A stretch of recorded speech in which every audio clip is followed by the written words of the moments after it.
খাজা Abdul Muttalib, নবী আলাইহিস সালাতু ওয়াস সালামের দাদা, তিনি কাবাগর থেকে দৌড়ে আসলেন। সুয়াইবিয়া উম্মে আইমান তাকে বললেন যে আমার নাতিকে আমার কাছে দাও। তিনারা কি বললেন?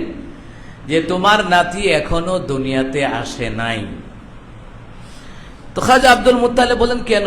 আমি তো কাবাগরের কিনারে যে বসেছিলাম, আমি আকাশের মধ্যে তাকিয়ে দেখি একজন আরেকজনকে বলতেছে, আইরে হাওয়া, আইরে মরিয়ম, আইরে আসি, আয়, আজকে রাতেই রাহমাতুল লিল আলামিন পৃথিবীর জমিনে পদার্পণ করবেন, চলো আমিনার সেবা করে আসি। সুবহানাল্লাহ, মুহাম্মদ সাল্লাল্লাহু আলাইহি ওয়াসাল্লামের সেবা করে আসি। আর ওইদিকে অপরদিকে আল্লাহ তাআলা বললেন, জিবরাইল, আমার বন্ধু নবী সাল্লাল্লাহু আলাইহি সাল্লাম যখন দুনিয়ার জমিনে আগমন করবেন, রাসূল দুনিয়াতে আসবেন, নবী আলাইহিস সালামের বয়স যখন 8 দিন কিংবা 12 দিন হবে, হালিমাতুস সাদিয়া তায়েফ নগরীতে নিয়ে যাবে। তায়েফ নগরীর অবস্থা ভালো না, সুতরাং আবহাওয়াকে পরিবর্তন করতে হবে। তাহলে তায়েফ নগরীর যত মাটি আছে 70 মাইল দৈর্ঘ্য, 70 মাইল প্রস্থ এবং 70 হাত গভীরে যত মাটি আছে, মাটি নিয়ে পাহাড়ের টিলায়, পাহাড়ের চৌড়ায় ফেলে দাও, আর নীল নদের মাটি আনিয়া সেই তায়েফ নগরীতে বিছিয়ে দাও। সুবহানাল্লাহ। যখন বিছিয়ে দেওয়া হলো, জিবরাইল আলাইহিস সালাতু ওয়াস সালামকে বলতে দেরি, পালন করতে কি দেরি হয়? পালন করতে দেরি হয় না। জিবরাইল আলাইহিস সালাতু ওয়াস সালাম সেই কাজটাই করলেন। তায়েফ নগরীর 70 মাইল দৈর্ঘ্য, 70 মাইল প্রস্থ এই মাটি নিয়ে পাহাড়ের চৌড়ায় ফেলে দিলেন, আর নীল নদের উর্বর মাটি এনে তায়েফ নগরীতে বিছিয়ে দিলেন। এই জন্য কিতাবের মধ্যে আসছে, তায়েফ নগরীতে যদি আজীবনও বৃষ্টি না হয়, কিন্তু ফলমূলের কমতি হবে না। সুবহানাল্লাহ। এটা কার কারণে? রাহমাতুল লিল আলামিন, তিনার কারণে। আল্লাহ তাআলা যে তায়েফ নগরীতে এত ফল উৎপাদন হয়, গোটা পৃথিবীর মানুষ খেয়ে শেষ করতে পারবে না, এত নিয়ামত আল্লাহ তাআলা দিয়েছেন। সুবহানাল্লাহ। সম্মানিত মুহতারাম হাজিরিন, খাজা আব্দুল মুত্তালিবকে সুয়াইবা উম্মে আইমান বলেন, আপনার নাতি দুনিয়ার জমিনে এখনো আসে নাই, আসলে আপনার কাছে সংবাদ দেওয়া হবে। খাজা আব্দুল মুত্তালিব চলে গেলেন কাবাগরের কিনারায়। উম্মে আইমান সুয়াইবা একজন, তিনি বললেন, আমরা দেখতেছি রাহমাতুল লিল আলামিন পৃথিবীর জমিনে আগমন করেছেন। আমরা দেখতে পেলাম নূরের টুপি পরা অবস্থায় রহমতের নবী দুনিয়ার জমিনে তিনি আগমন করেছেন। নূরের টুপি পরিহিত অবস্থায় রাহমাতুল লিল আলামিন পৃথিবীর জমিনে আগমন করেছেন। খাজা আব্দুল মুত্তালিবের কাছে সংবাদ গেল, তিনি দৌড়াই আসলেন, বলেন, আমার নাতিকে আমার কুলে দাও। উম্মে আইমান সুয়াইবা বললেন, হযরত আমেনা বলেন, জন্ম হওয়ার পরেই আমার সন্তান মুহাম্মদ সাল্লাল্লাহু আলাইহি সাল্লাম জমিনে সেজদা দিলেন। আমরা দেখতে পেলাম তিনার 2 হাঁটু পা জমিনে, নাক এবং কপাল সেজদারত অবস্থায় দুনিয়ার জমিনে পদার্পণ করেছেন। সুবহানাল্লাহ। কিতাবের মধ্যে আসছে, যেই সময়টাকে পৃথিবীর জমিনে নবী আলাইহিস সালাম এসেছেন, সেই সময় আমরা ফজরের নামাজ পড়ি। সুবহানাল্লাহ বলেন। কোন নামাজ? ফজরের নামাজ আমরা আদায় করি। ওই সময় সুবহে সাদিকের সময় নবী আলাইহিস সালাতু ওয়াস সালাম পৃথিবীর জমিনে পদার্পণ করেছেন। সেই নবী সাল্লাল্লাহু আলাইহি সাল্লামের বরকতে গোটা পৃথিবীর আসমান জমিন সাজিয়েছেন কে? আল্লাহ। তো নবী আলাইহিস সালামের ভালোবাসা যদি আল্লাহ আসমান জমিন সাজান, তাহলে আমরাও তো নবী সাল্লাল্লাহু আলাইহি সাল্লামের ভালোবাসায় আমাদের সুন্নত তরিকার জিন্দেগি, নবীজির সুন্নত তরিকার জিন্দেগি, কোরআন সুন্নাহ অনুযায়ী আমাদের জীবনটাকেও সাজাবার দরকার আছে না নাই? নবী আলাইহিস সালাতু ওয়াস সালাম পৃথিবী জমিনে পদার্পণ করলেন। আল্লাহ তাআলা বলেন, জিবরাইল, আমার হাবিবকে আমার কাছে নিয়ে আসো। সুবহানাল্লাহ। জান্নাতের পানি দিয়ে গোসল দেওয়া হলো, জান্নাতের রেশমি রুমাল দিয়ে পেঁচিয়ে হযরত আমেনার কাছে আবার জিবরাইল দিয়ে গেলেন। আবার রাসূল সাল্লাল্লাহু আলাইহি সাল্লাম আরো 2টি সেজদা করলেন। সুবহানাল্লাহ। তাহলে নবী আলাইহিস সালাতু ওয়াস সালাম যে সেজদা করলেন, কাকে সেজদা করলেন? আল্লাহকে সেজদা করেছেন। এবং আল্লাহকে ছাড়া অন্য কাউকে সেজদা যে দিবে সে মুশরিক। সে কি? মাজারে সেজদা দিবে, মুশরিক হয়ে যাবে। মাজারে মানত করবে, মুশরিক হয়ে যাবে। এই জন্য কোনো টাকা পয়সা মাজারে না দিলে মসজিদে দিবেন, মাদ্রাসায় দিবেন, ইয়াতিমখানায় দিবেন। কারণ মাজারে টাকা দিলে মরা ব্যক্তি পায় না, জেতা ব্যক্তি খাইয়া ফ্যাট মোটা করে। বর্তমানে জীবিত মানুষরা টাকা পায় না, অসহায় গরিবরা টাকা পায় না, মাজারওয়ালা ব্যক্তি মরা বেড়া উঠতে রয়েছে, ওনারা টাকা দেয়, ওনার নামে খাদেমরা খাইয়া পেট মোটা করে, বাড়ি গাড়ি করে। মাজারে এই পর্যন্ত যারা টাকা দেয় এরা ফকিরই রয়ে গেছে, কিন্তু খাদেমে বাড়ি গাড়ি করছে। মাজারওয়ালা ব্যক্তির যদি কোনো কিছু দেওয়ার ক্ষমতা থাকতো তাহলে এত ফকির বাংলাদেশে থাকতো না, সবাই ধনী হয়ে যাইতো। তাহলে বোঝা যায় আল্লাহ ছাড়া কাউকে কোনো কিছু দেওয়ার ক্ষমতা নাই। সেজদা দিতে হবে কাকে?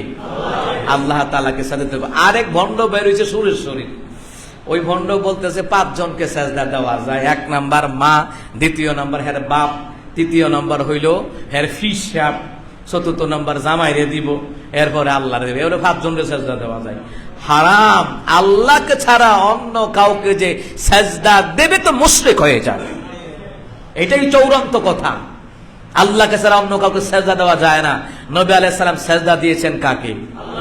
তো আল্লাহ তাআলাকে সেজদা দিয়েছেন। তো যারা সুন্নি দাবি করে, যারা আশিক রাসূল দাবি করে, এরা কি মাজারে সেজদা দেওয়া উচিত না আল্লাহকে সেজদা দেওয়া উচিত?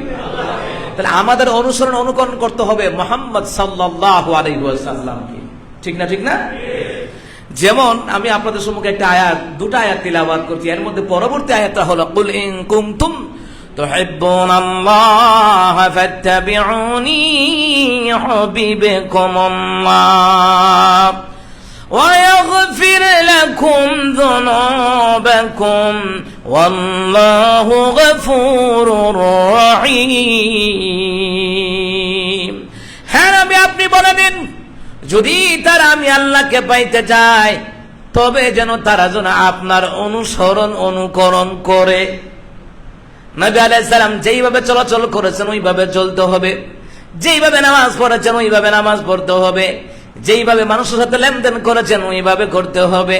ফাত্তাবিউনি ইউহিব্বুকুমুল্লাহ। নবী আমার, তারা যদি আপনি রাসূলুল্লাহর তাআব করে অনুকরণ করে ইউহিব্বুকুমুল্লাহ, আমি আল্লাহ তাআলা নিজেই তাদেরকে ভালোবাসবো।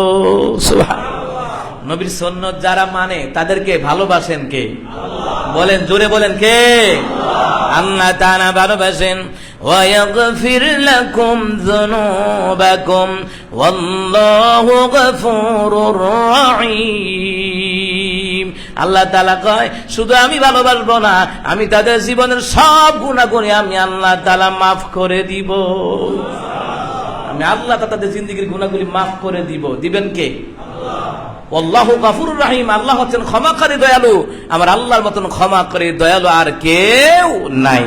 মুহতারাম হাজিরিন, নবী আলাইহিস সালাতু ওয়াস সালাম দুনিয়ার জমিনে আসলেন রহমতের নবী পয়গম্বর মুহাম্মদুর রাসূলুল্লাহ সাল্লাল্লাহু আলাইহি ওয়াসাল্লাম দুনিয়াতে আসলেন। মুসলমানরে বয়স যখন 8 থেকে 10 দিন, নবী আমার এতিম, মার গর্ভে 6 মাস থাকাকালীন হযরত আব্দুল্লাহ দুনিয়া থেকে বিদায় হয়ে যায়। শাম দেশে তেজারতে যাইয়া দুনিয়া থেকে বিদায় হয়ে যায়। রহমতের নবী তিনি মায়ের গর্ভে 6 মাস থাকাকালীন এতিম হয়ে গেলেন। আরে মুসলমান ইমানদারেরা, আগে মানুষেরা দত্তক নিত, পালক নিত, বুঝেন নাই কথা? পালক নিত। মুসলমান রে আরবের জমিনে সারা পড়ে গেল। আব্দুল্লাহর ছেলে মুহাম্মদ দুনিয়াতে আগমন করেছে, কিন্তু শিশু পয়গম্বরকে কেউ দত্তক নেয় না। কারণ গরিব, কেউ নেয় না। কারণ গরিব ছেলেরে ফাইল্লা টাইল্লা লাভ হইব কি, টাকা দিতে পারবে না, এই জন্য কেউ নেয় না। হালিমাতুস সাদিয়া রাদিয়াল্লাহু তাআলা আনহা তিনি তায়েফ নগরীতে রওনা হয়ে গেলেন। যেই তায়েফের জমিনটাকে ফসল ফলাদি ফলানোর জন্য উর্বর করে দিয়েছেন কে? আল্লাহ তাআলা বলেন, জিবরাইল রে যাও তায়েফ নগরীতে যা, 72 মাইল দৈর্ঘ্য 70 মাইল প্রস্থ মাটি আনিয়া পাহাড়ে ফেলে দাও। নীল নদের উর্বর মাটি নিয়ে আরে তায়েফ নগরীতে বিছিয়ে দাও, যেন অতি সহজেই যেন ফলমূল যেন উৎপাদন হতে পারে। আর উৎপাদন হওয়ার জন্য আমি আল্লাহ তাআলা বীজ বপনের ব্যবস্থা আমি আল্লাহ কুদরতি ভাবে করে দিব। আল্লাহর কুদরত, আল্লাহর কুদরতের ক্ষমতা আছে না নাই? মুসলমান ইমানদারেরা, হযরত হালিমাতুস সাদিয়া রাদিয়াল্লাহু তাআলা আনহা তিনি রওনা হয়ে গেলেন, তার বাহন নিয়ে রওনা হয়ে গেলেন। বাহন হইল জীর্ণ শীর্ণ, হাঁটতে পারে না, হাঁটতে লইলে পুরা জায়গা বইয়া থাকে আধা ঘন্টা, এরপরে আবার আড়ে গুদ্দুরা, হাঁটতে পারে না। তায়েফ নগরী থেকে অসংখ্য মানুষ মক্কায় চলে গেল, ধনীদের যত সন্তান আছে সবাই নিয়ে গেল, কিন্তু মুহাম্মদ সাল্লাল্লাহু আলাইহি সাল্লাম গরিবের সন্তান বলে কেউ নেয় না। গরিবের সন্তান নিয়ে লাভ কি? তার মজুরি দিতে পারবে না, লাভ নাই। হালিমাতুস সাদিয়া রাদিয়াল্লাহু তাআলা আস্তে আস্তে আইছে, আর হালিমাতুস সাদিয়া রাস্তা থাকতে বাকি তারা সন্তান নিয়ে ফিরে আবার তায়েফ নগরীতে চইলেও গেছে। কেন এত দুর্বল? এমনও আছে বাকিরা আরো কিছু সন্তানাদি চাইতেছে। দেখেন ওরা রওনা হয়ে গেছে, হালিমাতুস সাদিয়া রাস্তার প্রতিমধ্যে, এর মধ্যে ওরা আবার সন্তান নিয়ে, যার যার বাচ্চা নিয়ে, মানে পালক বাচ্চা, ধনীদের বাচ্চা নিয়ে নিয়ে তায়েফ নগরীর দিকে চলে যাচ্ছে। এখনো তায়েফে ওরা পৌঁছে নাই। হালিমাতুস সাদিয়া কোন রকমে আসলেন, আসিয়া স্বামীরে নিয়ে আসলেন। স্বামীরে নিয়ে আসিয়া বলল, গরিব বাচ্চারে কেউ নেয় না, কেউ নেয় না। কিসের জন্য নিবে? মজুরি দিতে পারবে না, কেমনে নিব রে? হালিমাতুস সাদিয়া, স্বামী বলতেছে চলো আজকে জায়গা, ধনির বাচ্চাটা তো পাইলাম না। হালিমাতুস সাদিয়া কয়, বাচ্চা না লইয়া যাইতাম না, আব্দুল্লাহ ছেলে মোহাম্মদ গরিব হইল, এরেই নিয়ে যাবো, কারণ খাইলা যাওয়ার থেকে একটা গরিব বাচ্চা নিলেও এর চেয়ে কাজ হইব। সুবহানাল্লাহ। কারণ খাইলা যাওয়ার থেকে একটু নিলে তো সবাই তো টিটকারি করতো না, গেছো খাইলা আসেছো খালি, এই কথা কেউ বলো তো টিটকারি করতে পারবে না। যাও স্বামী আসেন বা এই বাচ্চাটা নিয়ে যায়। হালিমাতুস সাদিয়া রাদিয়াল্লাহু তাআলা আনহা তিনি বললেন, আমি মুহাম্মদ সাল্লাল্লাহু আলাইহি সাল্লামের চেহারার দিকে তাকাইলাম, মুহাম্মদ আমার দিকে তাকায়, মনে হয় রে কত আগের পরিচিত আমি। আমার দিকে তাকায় রইছে। সুবহানাল্লাহ বলবেন না? হালিমাতুস সাদিয়া বলেন, স্বামী আমার, এই বাচ্চা না লইয়া আমি তায়েফ নগরীতে যাব না। সুবহানাল্লাহ। এই বাচ্চা না নিয়ে আমি যাব না। তার নাম কি? মুহাম্মদ সাল্লাল্লাহু আলাইহি ওয়াসাল্লাম। আসমানে যেই নবীর নাম হলো আহমদ, আর দুনিয়ার জমিনে যেই নবীর নাম হলো মুহাম্মাদুর রাসূলুল্লাহ সাল্লাল্লাহু আলাইহি ওয়াসাল্লাম। মুহতারাম হাজিরিন, যখন হযরত হালিমাতুস সাদিয়া রাদিয়াল্লাহু তাআলা আনহার স্বামী বলতেছে, হালিমা রে, তুমি যদি এই বাচ্চাটারে নিতে পারো, আমার বিশ্বাস আল্লাহ বরকত পূর্ণ করে দিবে। সুবহানাল্লাহ। যেহেতু তুমি গরিব বাচ্চার প্রতি দরদ দেখাইছো। হালিমাতুস সাদিয়া বলেন, আমি বাচ্চাটাকে কোলে করে নিলাম। কোলে নেওয়ার পরে রে আমার বাহনের মধ্যে উঠলাম, হঠাৎ করে দেখি রে বাহন তাজা হইয়া দৌড়াইতেছে। আমার স্তনে দুধ ছিল না, রাত দিন বাচ্চা কান্নাকাটি করতো।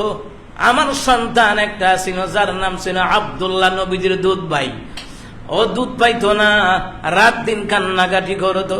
হালিমাতুস সাদিয়া বলেন, শিশু মুহাম্মদ সাল্লাল্লাহু আলাইহি ওয়াসাল্লামকে যখন কোলে নিলাম রে, তখন আল্লাহর কসম করে বলে, হাদিসের মধ্যে আছে, তিনি বলেন, আল্লাহর কসম করে বলি রে, আমার স্তনের মধ্যে দুধ যেন পরিপূর্ণ হয়ে যায়। আমি অনুভব করতে লাগলাম, শিশু মুহাম্মদ সাল্লাল্লাহু আলাইহি সাল্লামকে আমি কোলে নিলাম, আমার বাহনের উপরে উঠলাম। শিশু মুহাম্মদের পাও দুইটা বাহনের ফিডের মধ্যে লাগছে, বাহন এবার দৌড়ান শুরু করছে। সুবহানাল্লাহ। যেটা আওয়ার সময় আইতারে না, এটা এখন দৌড়ায়, এমন ভাবে দৌড়ায়, আশেপাশে যারা আগে আইয়া গেছিল রাস্তায় এদেরকে ওভারটেক করছে। সুবহানাল্লাহ। ওভারটেক বুঝেন তো? যারা গাড়ি টাড়ি চালায় তারা আবার কইতার ওভারটেক।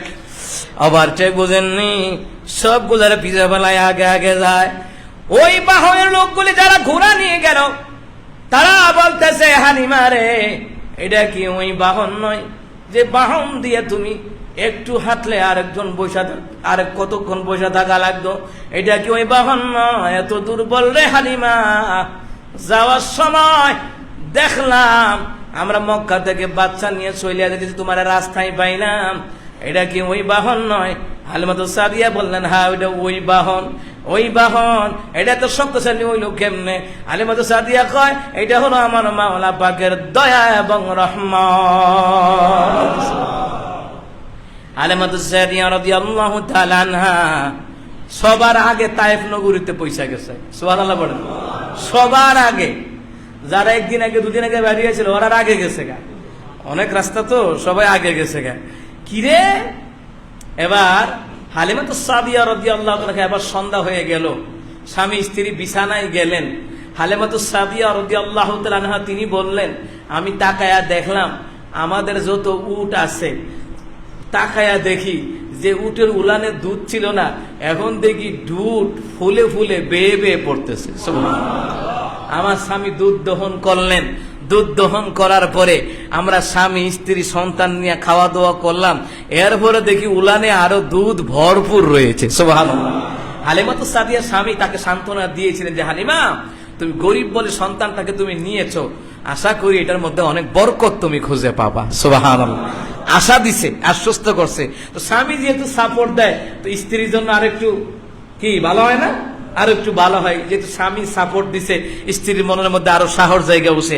হাদিস শরীফের মধ্যে এসেছে, হালিমাতুস সাদিয়া রাদিয়াল্লাহু তাআলা আনহা তিনি বললেন যে, সব সময় আমার সন্তান মুহাম্মদ সাল্লাল্লাহু আলাইহি ওয়াসাল্লাম দুধ পান করতেন, একটাতে খাইতেন, আরেকটাতে খাইতেন না। বড় হওয়ার পর আমি জিজ্ঞেস করছিলাম, বাবা তুমি একটা স্তন থেকে দুধ খেতে আরেকটাতে কেন খাও নাই? তখন বলতেন যে, মা, আমি আমার দুধ ভাই আব্দুল্লাহর জন্য ওইটা রেখে দিতাম। সুবহানাল্লাহ। ইনসাফ প্রতিষ্ঠিত করেছেন মুহাম্মদ সাল্লাল্লাহু আলাইহি সাল্লাম, শিশু মুহাম্মদ সাল্লাল্লাহু আলাইহি সাল্লাম। এই জন্য পৃথিবীর জমিনে যত রাজা বাদশা আছে, ইনসাফ প্রতিষ্ঠা করতে হলে আমার নবীর সিরাতের জিন্দেগির দরকার, ঠিক কি না? ইনসাফ প্রতিষ্ঠা করতে হলে মুহাম্মদ সাল্লাল্লাহু আলাইহি ওয়াসাল্লামের যে আদর্শ, এই আদর্শের বাইরে অন্য কোন ব্যক্তির আদর্শ মানতে গেলেই ভেজাল আছে না নাই? নবী সাল্লাল্লাহু আলাইহি ওয়াসাল্লাম কত সুন্দর ইনসাফ প্রতিষ্ঠা করেছেন। শিশু মুহাম্মদ সাল্লাল্লাহু আলাইহি ওয়াসাল্লাম ইনসাফ প্রতিষ্ঠিত করেছেন। আর আজকাল এই পৃথিবীর মানুষের মধ্যে ইনসাফ আছে? কথা বলেন, জোরে বলেন, ইনসাফ আছে? ইনসাফ যদি থাকতো তাহলে চোর সন্দেহে ঢাকাতে যে ঘটনা হয়েছে, চোর সন্দেহে একটা নিরীহ মানুষকে পিটিয়ে হত্যা করতো না, কারণ ওদের মধ্যে ইনসাফ নাই। এরা শিক্ষিত নয়, এরা শিক্ষিত কুলাঙ্গার, মেধাবী কুলাঙ্গার।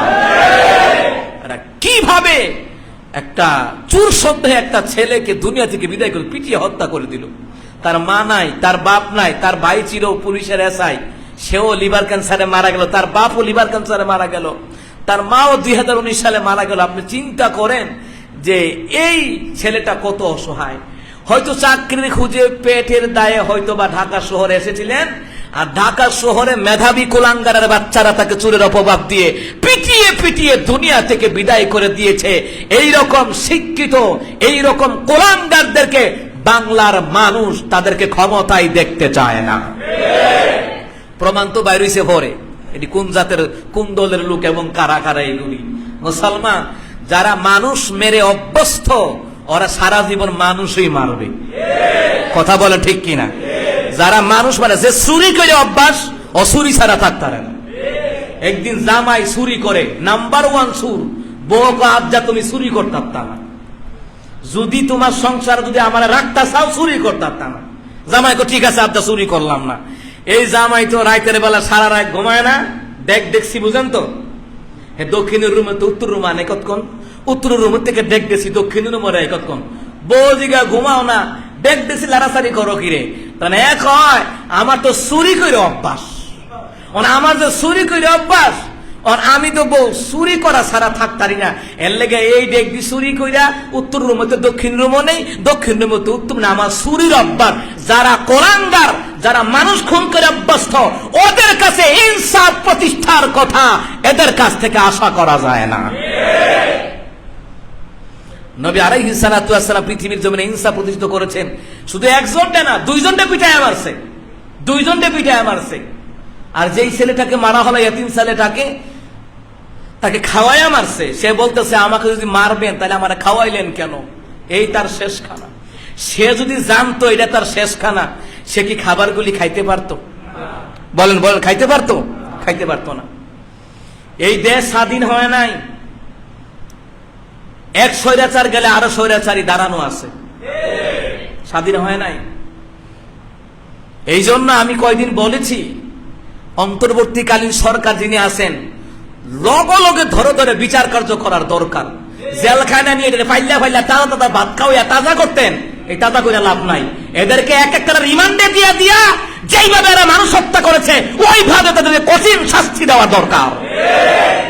জেলখানে খাওয়ায় খাওয়ায় গারমোড়া করত। এই সময় যত দিবেন তত অপরাধ জগতের অপরাধ আরো বাড়তে থাকবে। যাদের মধ্যে কোরআন হাদিসের ইলম নাই, যাদের মধ্যে রাসূল সাল্লাল্লাহু আলাইহি সাল্লামের আদর্শ নাই, এরা কখনো এই জাতির সুসন্তান হতে পারে না, ওরা কুসন্তান হবে। কথা কোন ঠিক কিনা? কুমিল্লাতে কয়দিন আগে ব্রাহ্মণপাড়া থানা চান্দোলাতে ঘটনা ঘটে গেল, দুইজনকে পিটাইছে সুর সন্দেহে। আরে মিয়া, সুর ধইরা সুর কোয়া যায় না। কথা কোন না কেন? সুর ধইরা সুর কোয়া যায় না, সন্দেহ করে পিটটা মেরে লাইছে। একটা মেরে লাইছে, আর একটা হসপিটাল ভর্তি আছে। এই সমাজের বিচার কোরআন দিয়ে হয় না বলেই অপরাধ বাড়ছে, রাষ্ট্রের বিচার কোরআন দিয়ে হয় না বলে অপরাধ বাড়ছে, এই পৃথিবীর জমিনের বিচার কোরআন দিয়ে হয় না বলে অপরাধ বাড়ছে। একমাত্র কোরআন দিয়ে বিচার কার্য সমাধান করতে পারলেই অপরাধ জগৎ কমবে, না হয় কিয়ামত পর্যন্ত শান্তির আশা করতে পারবেন না। ওয়ামান লাম ইয়াহকুম বিমা আনজালাল্লাহু ফাউলাইকা হুমুল কাফিরুন। আল্লাহ তাআলা বলেন, যারা আমি আল্লাহর দেওয়া বিধিবিধান অনুযায়ী বিচার কার্য সমাধান করে না ওরা কাফের, ওরা ফাসিক, ওরা জালেম। কারণ কোরআনের আইন যতক্ষণ বাস্তবায়ন না করবেন ততক্ষণ পর্যন্ত আপনি দেশের পাচার হওয়া টাকা বন্ধ করতে পারবেন না। আচ্ছা, একটা চোরকে পিটিয়ে হত্যা করা কি জায়েজ আছে বলেন?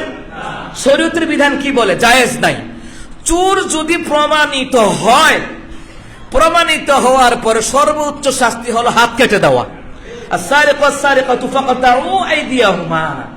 মানে চোর নারী হোক আর পুরুষ হোক উভয় হাত কেটে দাও, কিন্তু তাকে মারা যাবে না।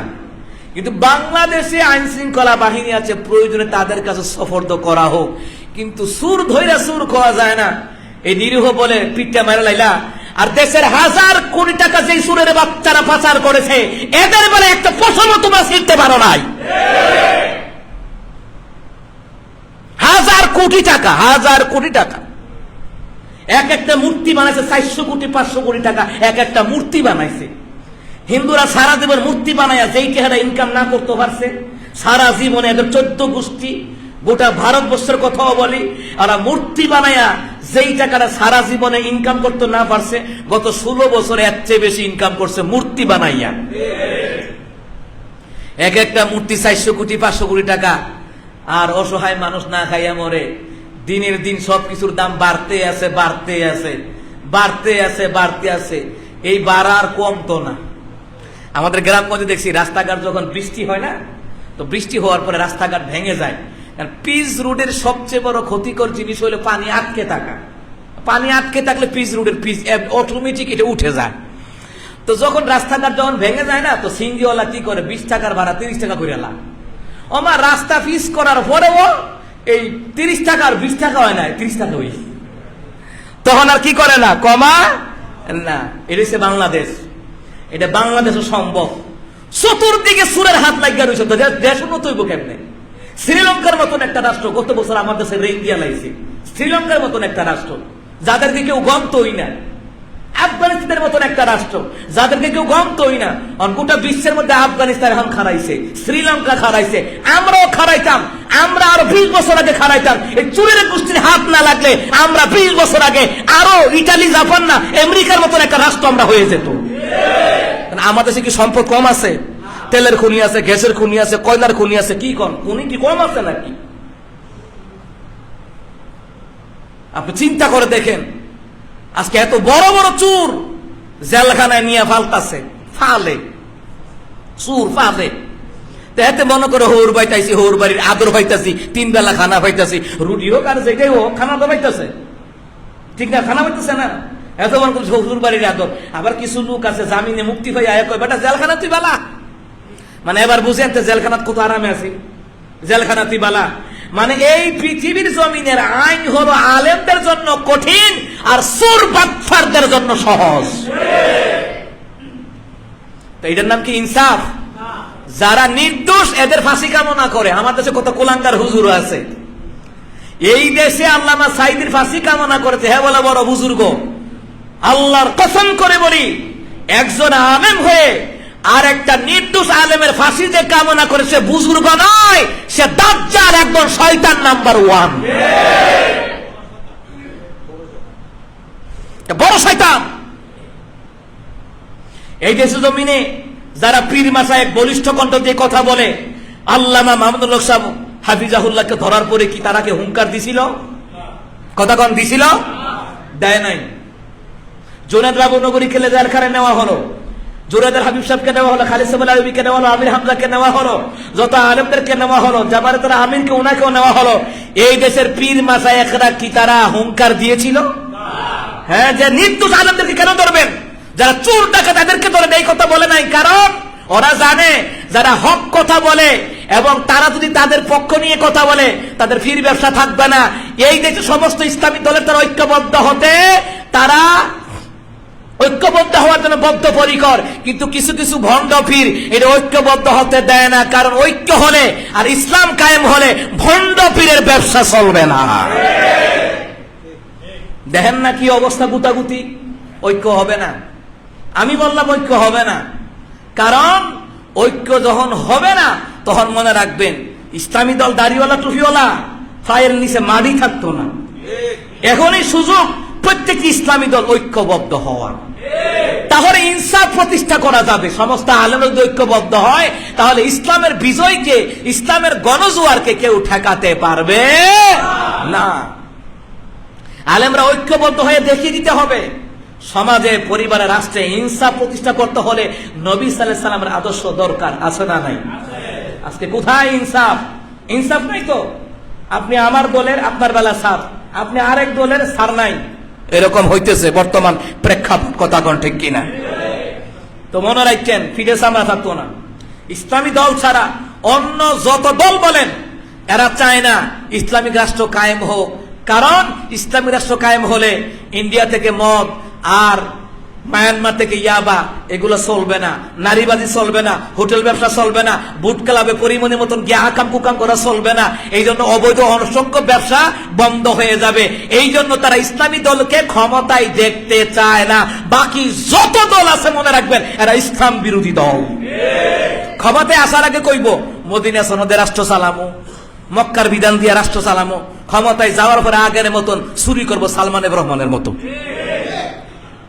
ক্ষমতায় আওয়ার আগে তসবিও লইব, মাথায় ফোরটিও বানবো। এরপরে দেখবেন একমাত্র ইসলামী দলের তারা ঐক্যবদ্ধ হওয়ার দরকার। এই সুযোগ কিন্তু যাইতেছে, কথা কোন ঠিক কিনা? এই সুযোগ কিন্তু কি যাইতেছে। এই সুযোগটা কাজে না লাগাই তাহলে কপালে দুর্গতি আছে। কপাল আমি আব্দুল কাইয়ুম মিয়াজি বলে দিলাম, লিখা রাখেন, বাকি ইসলামিক দল ছাড়া বাকি যত দল কোন সব দেখবেন ঐক্য হয়ে যাবে। আলেমরা যাতে ক্ষমতা নাই তারে, বুঝেন নাই কথা? এরকম হবে, দেখে এরকম হবে। কিছু কিছু মায়ের কোনো গাড়ির মধ্যে কত খন্ডিতি করে, ও হুজুর রাইলে দেশটার অবস্থা খারাপ হয়ে যাবো গা। তখন সিনজির এক ড্রাইভারে বলে, আফা হুজুর রাইলে আপনার মতন আর সিনজির পেট ফুইরে আর বাইরে উঠতেন না। এর পরে বেডির মুখ বন্ধ হয়ে গেছে গা। তা আসলে তো ঠিক, হুজুর রাইলে আফগানিস্তানের মতন রাষ্ট্র হয়ে যাবে। তোমরা কি আফগান বানাতে চাও? তা আপনার বলবেন হ্যাঁ আফগানের মতন বানাতে চাই। মহিলাদের জন্য মহিলা ডাক্তার, মহিলা টেলারের জন্য মহিলাদের জন্য কাপড় বানাতে হলে মহিলা টেলারের দরকার। সুতরাং বেড়াইতের কাছে না, কথা কন্টে কিনা? এটাই তো হওয়ার দরকার। মহিলাদের জন্য আলাদা গাড়ি, এটাই হওয়ার দরকার। মহিলাদের জন্য আলাদা যানবাহন, এটাই হওয়ার দরকার। ইনসাফ প্রতিষ্ঠা করতে হলে কোরআন দিয়েই রাষ্ট্র চালাতে হবে, রাসূল সাল্লাল্লাহু আলাইহি ওয়াসাল্লামের সুন্নাত তরিকা দিয়ে রাষ্ট্র চালাতে হবে। তাহলে পরে ইনসাফ প্রতিষ্ঠা হবে। শিশু মুহাম্মদ শিশুকালে ইনসাফ প্রতিষ্ঠা করেছেন। সুতরাং নবী সাল্লাল্লাহু আলাইহি ওয়াসাল্লামের কাছ থেকে আমাদের শিক্ষণীয় আছে না নাই? এই নেতা হেই নেতা যত নেতাই কোন, মুহাম্মদ সাল্লাল্লাহু আলাইহি ওয়াসাল্লামের মতন নেতা পৃথিবীর জমিনে আর কেউ আসবে? হালিমা সাদিয়া বলেন, আমি আশ্চর্য হয়ে গেলাম শিশু মুহাম্মদ সাল্লাল্লাহু আলাইহি ওয়াসাল্লামের ইনসাফ দেখে। সুবহানাল্লাহ বলতেন না? হালিমা সাদিয়া রাদিয়াল্লাহু তাআলা আনহা বলেন, আমি 2 বছর রাখলাম। 2 বছরের মাথায় হঠাৎ করে আমার মেয়ে আসিয়া বলতেছে, মা আমাদের ভাইয়ের সাথে কি যেন হয়েছে। বলে কি হয়েছে? কে যেন শোয়াই দিছে জমিনের মধ্যে, শোয়াই দিয়া এই সিনাটাকে চিরে ফেললো। দেখতে পেলাম দৌড়ে হালিমাতুস সাদিয়া তার স্বামীকে নিয়ে দৌড়াইয়া গেলেন, গিয়ে মুহাম্মদ সাল্লাল্লাহু আলাইহি সাল্লামকে তিনাকে জিজ্ঞেস করলেন। শিশু মুহাম্মদ সাল্লাল্লাহু আলাইহি ওয়াসাল্লাম তিনি কথা বলা শিখেছেন, 2 বছর তিনার মুখের কথা ফুটেছে। সুবহানাল্লাহ। কোন কোন হাদিস আছে 4 বছর 6 বছর, যাই হোক 6 বছর তো নাই। তো মুহতারাম হাজিরিন, মুহাম্মদ সাল্লাল্লাহু আলাইহি সাল্লামকে যখন জিজ্ঞাসা করলাম, তিনি উচ্চারণ করেন আল্লাহু আকবার কাবীরা ওয়ালহামদুলিল্লাহি ওয়াসাব্বিহুহু বুকরাতাও ওয়া আসীলা। হালিমাতুস সাদিয়া বলেন, সর্বপ্রথম মুহাম্মদ সাল্লাল্লাহু আলাইহি সাল্লামের জবান মোবারক দিয়ে এই শব্দগুলি উচ্চারণ হওয়ার পরে তারপরে আমাকে মা ডেকেছিল। সুবহানাল্লাহ। হালিমাতুস সাদিয়া রাদিয়াল্লাহু তাআলা আনহা তিনি বললেন, শিশু মুহাম্মদকে যেদিন আমি কোলে নিতাম না, ওই দিন আমার বাড়িতে আগুন লাগতো, নাহলে গুড়া গাদা একটা মরে যেত গা, একটা না একটা আযাব লাগিয়েই থাকতো। শিশু মুহাম্মদ সাল্লাল্লাহু আলাইহি সাল্লামকে যখন আমি সবসময় আদর যত্ন করতাম, তাকে খাওয়াতাম, তখন আমার বাড়ি, আমার পুরা এরিয়া বরকতপূর্ণ হয়ে থাকতো। সুবহানাল্লাহ। হালিমাতুস সাদিয়া রাদিয়াল্লাহু তাআলা আনহা তিনি বললেন যে আমার পাশের যে এরিয়াতে যারা আছে তাদের উট, বকরি, ঘোড়া, বেড়া ইত্যাদি এই সবজি পেটের লোকে ফিট লাগিয়ে রয়েছে, খানা পায় না। এদের মালিকরা রাখাল রে ধমকা, এই বেড়া কোথায় নিয়ে যাস, ঘাস কই পাইবো? আমরা কই পাইতাম, মাঠের মধ্যে কোনো গাছ টাছ না, কই পাইতাম? আরে বেটা, হালিমার বকরি ঘোড়া যেখানে খায় ওখানে নিয়ে চড়াইবি, কারণ ওখানে যখন ওই হালিমার ঘোড়াগুলি বকরিগুলি ঘাস খাইতে যায়, ওখানে ঘাসে ভরপুর হয়ে যায়। হালিমার ঘোড়াটির লোকে নিয়ে রাখলো, তো আমার ঘোড়াটি বাসে বেড়ে এর লাগে থাকতে পারস না। সুবহানাল্লাহ বলতেন না? দেখছেন কি রহমতুন নবী সাল্লাল্লাহু আলাইহি সাল্লাম। নবী সাল্লাল্লাহু আলাইহি সাল্লাম তায়েফ নগরীতে যাওয়া মাত্র তায়েফ নগরীটা অন্যরকম একটা আবহাওয়া এবং বরকতপূর্ণ একটা জায়গা হিসেবে বিবেচিত হয়ে গেল। আজও নয়, গোটা কিয়ামত পর্যন্ত এই বরকতপূর্ণ জায়গাটাকে আল্লাহ তাআলা অক্ষুণ্ণ রেখে দিবে। সুবহানাল্লাহ। হালিমাতুস সাদিয়া রাদিয়াল্লাহু তাআলা আনহা তিনি বললেন, আমি যখন আমার মেয়ে যখন বলল আমার ভাইয়ের সাথে এরকম করা হয়েছে, তখন বলল যে আমার ভাইয়ের সাথে, তখন হালিমাতুস সাদিয়া গিয়ে দেখলেন যে পাহাড়ের উপরে সবুজ পাগড়ি পরিহিত অবস্থায় একটা লোক আমার শিশু মুহাম্মদের দিকে বারবার তাকায়, আমার রসুলও তাকায়, আমার রসুলও হাসে, ওইটাও হাসে। হাদিসের মধ্যে এসেছে জিবরাইল এসে শিশু মুহাম্মদ সাল্লাল্লাহু আলাইহি সাল্লামের সাথে সব সময় দৈনিক খেলাধুলা করতেন। সুবহানাল্লাহ। এমনকি হাদিসে এসেছে চাঁদ রসুল যেদিকে তাকাইতেন চাঁদ এই দিকে যাইতো, রসুল হাসি দেয় চাঁদও হাসি দেয়। সুবহানাল্লাহ বলবেন না? এটা রহমতুর নবী। রহমতুর নবীর আদর্শ বাদ দিয়া বাপ দাদার আদর্শ নিয়া ন্যায় নীতির কথা মানায় না, নবীর আদর্শ নিয়ে চলতে হবে। সুবহানাল্লাহ বলতেন না? কেমন রহমতুর নবী আমরা পাইলাম। তো ওই নবী সাল্লাল্লাহু আলাইহি সাল্লামের আদর্শ আমাদের মধ্যে থাকার দরকার আছে না নাই? লাকাদ কানা লাকুম ফি রাসূলিল্লাহি উসওয়াতুন হাসানাহ। সুবহানাল্লাহ বলতেন না? নিশ্চয়ই তোমার মুহাম্মদ সাল্লাল্লাহু আলাইহি সাল্লাম, নিশ্চয়ই তোমাদের জন্য উত্তম আদর্শ রয়েছে। তিনি হচ্ছেন মুহাম্মদ সাল্লাল্লাহু আলাইহি ওয়াসাল্লাম। তিনি হচ্ছেন আমাদের আদর্শ, আমাদের মডেল। আমাদের পীর আমাদের মডেল না। এই পৃথিবীর তালা বাবা, খাতা বাবা, জোত্তা বাবা, টমটম বাবা, চটপুটি বাবা, এরা আমাদের মডেল না। আমাদের মডেল হলো, আমাদের আদর্শ হলো মুহাম্মদ সাল্লাল্লাহু আলাইহি ওয়াসাল্লাম। আবার কিছু লোক ফতুয়া দেয়, ফেরিয়া উনিয়া না আইলে ইসলাম আইতো না, নাইলে ইসলাম আল্লাহ বাকি রাখতো না। আমি আব্দুল কাইয়ুম মিয়া যে জিহানো নাই, এহানো বুঝি বক্তারা ওয়াজ করে না। না, মুসলমান পীর আউলিয়াদেরকে অস্বীকার করা নয়। হ্যাঁ, তুমি আগে কার ছিলে সিন্নি খেলে মোল্লা ছিলা না, তুমি আগে ওইটা চিন্তা করো, আমার রসুল না আসলে পীর আউলিয়া আসতো না। এটা মুখ দিয়া বাইরো না, না ব্যবসা করি না যাবো কার। আর পীর আউলিয়া পরে, রসুল আগে না পীর আউলিয়া আগে? তো পীর আউলিয়া আসছেন তো আরো কত বছর পরে। আচ্ছা, এবার একটা কথা বলি, যারা হক্কানি পীর, যারা আল্লাহর ওলি হয়েছেন, শাহজালাল, শাহপুর, আব্দুল কাদের জানি, খাজা মানজুর চিশতি, জুনায়েদ বাগদাদি, ফরজুদ্দিন আত্তার রহমাতুল্লাহ আলাইহি, এইভাবে করে ফখরুদ্দিন রাজি রহমাতুল্লাহ আলাইহি, এইভাবে করে যারা আল্লাহর ওলি হয়েছেন, তারা কি নবীর আদর্শ মাইনা না না মাইনা? তো তোরা নবীর আদর্শ মানত থাকে গাঞ্জা খাস করে, মাজারে গিয়ে গাঞ্জা খাও করে, বেড়াবেড়ি নাচানাচি করো কেন? এটা কি নবীর আদর্শ? নবীর আদর্শ মাইনা তারা আল্লাহর ওলি হয়েছে। সুতরাং নবীর আদর্শ বাদ দিয়ে যারা গাঁজা খায়, মদ খায়, গাঁজা খায়, নারী পুরুষ জিকিরের নামে লাফালাফি করে, ওরা ঈমান হরণকারী দাজ্জাল মুশরিকের দল। এই হক কথাগুলি বললে অনেকের গায়ে জ্বালা ধরে, এসব গণার টাইম নাই। এবার মৌলিক ভাবে যদি আমি বলি, বাবা আদম মা হাওয়া দুনিয়াতে না আসলে ফিরাউলি আইতো না। কারণ বাবা আদম মা হাওয়া আলাইহিস সালাতু ওয়াস সালামের মাধ্যমে আমরা দুনিয়াতে এসেছি। মানব বিস্তার করাইছেন কে? আচ্ছা, এবার আসেন। ইউরিদুনা লিইউতফিউ নূরাল্লাহি বিআফওয়াহিহিম ওয়াল্লাহু মুতিম্মু নূরিহি ওয়ালাউ কারিহাল কাফিরুন ওয়ালাউ কারিহাল মুশরিকুন। ও মুসলমান, আল্লাহ তাআলা বলছেন যে তারা কি আমি আল্লাহর নূরকে কি তারা কি ফু দিয়ে নিভিয়ে দিতে চায়?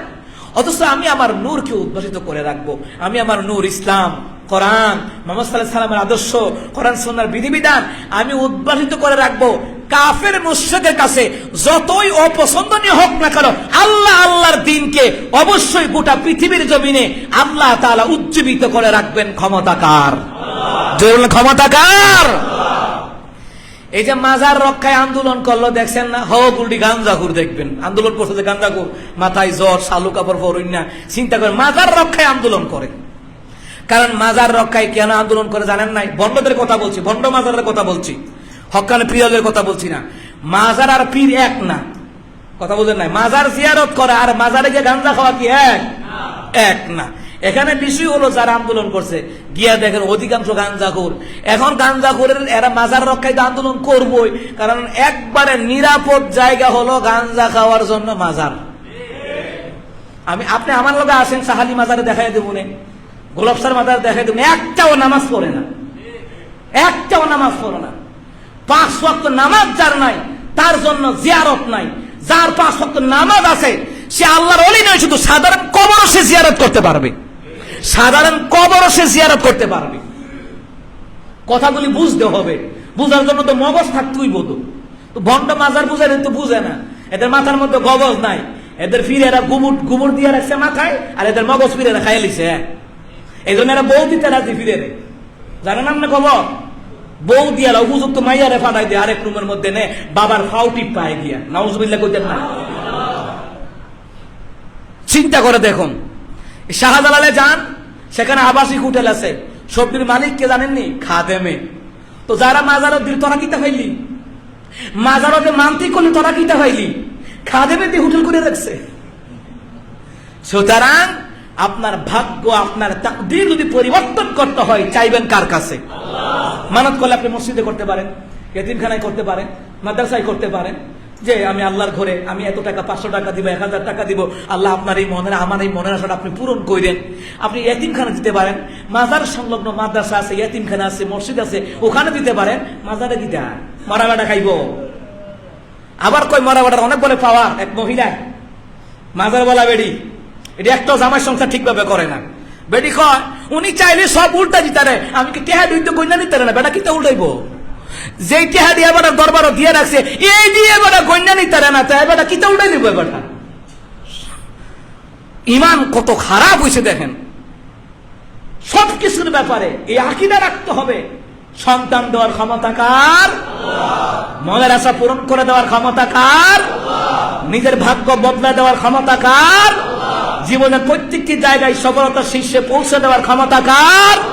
এই আকীদা রাখতে হবে। এই আকীদার নাম হচ্ছে ঈমান। নবী আলাইহিস সালাতু ওয়াস সালাম যেইভাবে দ্বীন প্রতিষ্ঠার ক্ষেত্রে কথা বলেছেন, সমাজের মধ্যে নবী আলাইহিস সালাতু ওয়াস সালাম ওয়াকুল জাআল হক ওয়া যাহাকাল বাতিল, সত্য এসেছে, মিথ্যা বিলুপ্ত হয়ে গেছে, সেইভাবে আমাদের দাওয়াতি কাজ করতে হবে। সুতরাং তিনি হচ্ছেন রহমতের নবী।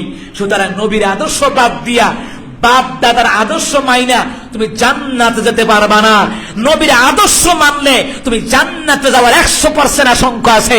তুমি আল্লাহর বিধান মানলে জান্নাতে যাওয়ার 100% আদর্শ আছে, 100% গ্যারান্টি আছে।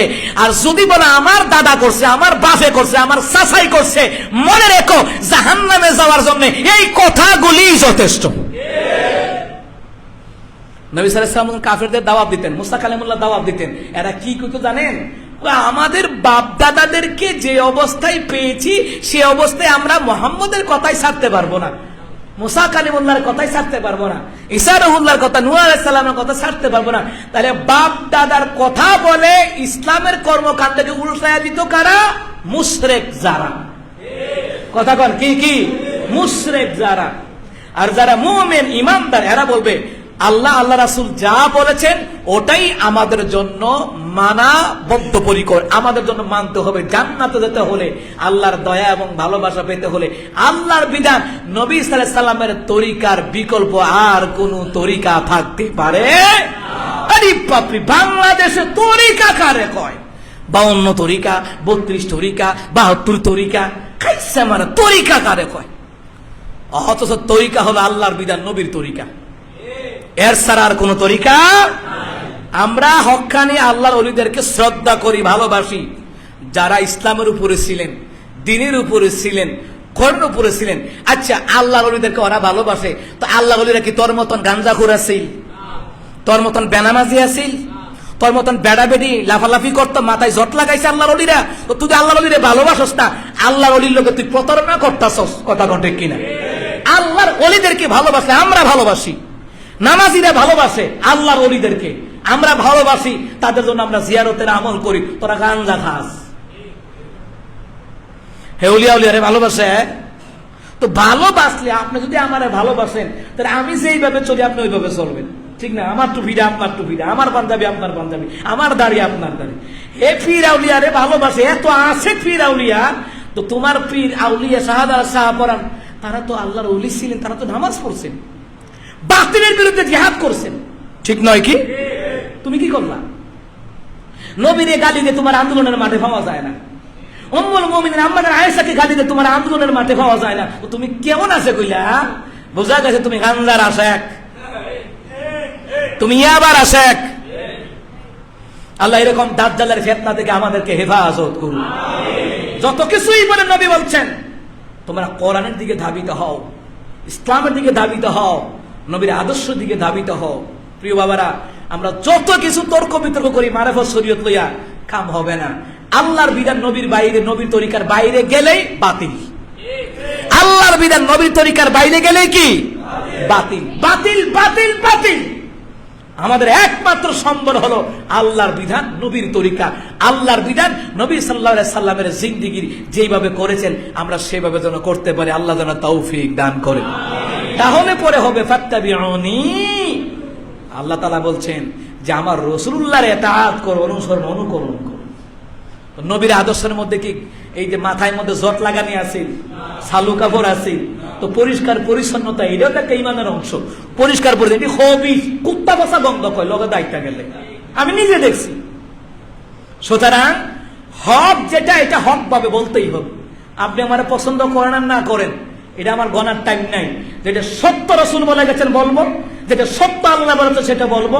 কে আমারে ভালোবাসবো না গালি দিল, এটা আমার গণার টাইম নাই, কারণ আমি সবচেয়ে ভালোবাসি আল্লাহ এবং তার রাসূলকে। আমি গালিগালাজ, হামলা মামলা আমি ভয় পাই না। এই জন্য আমার আল্লাহ হচ্ছে আমার সবচেয়ে বড় আপন, আমার রাসূল হচ্ছে আমার সবচেয়ে বড় আপন। আল্লাহ রাসূল ছাড়া আপনার আমার আপন কেউ নাই। দুনিয়াতে সব স্বার্থপর আর ধোঁকাবাজ। স্বার্থ শেষ, বদনাম শুরু। কথা বল না কেন? স্বার্থ শেষ, বদনাম শুরু। এই জন্য আল্লাহ এবং রাসূল সাল্লাল্লাহু আলাইহি সাল্লামের বিধিবিধান অনুযায়ী, নবী সাল্লাল্লাহু আলাইহি সাল্লামের তরিকা অনুযায়ী আল্লাহ তাআলা আমাদেরকে চলার তৌফিক দান করেন।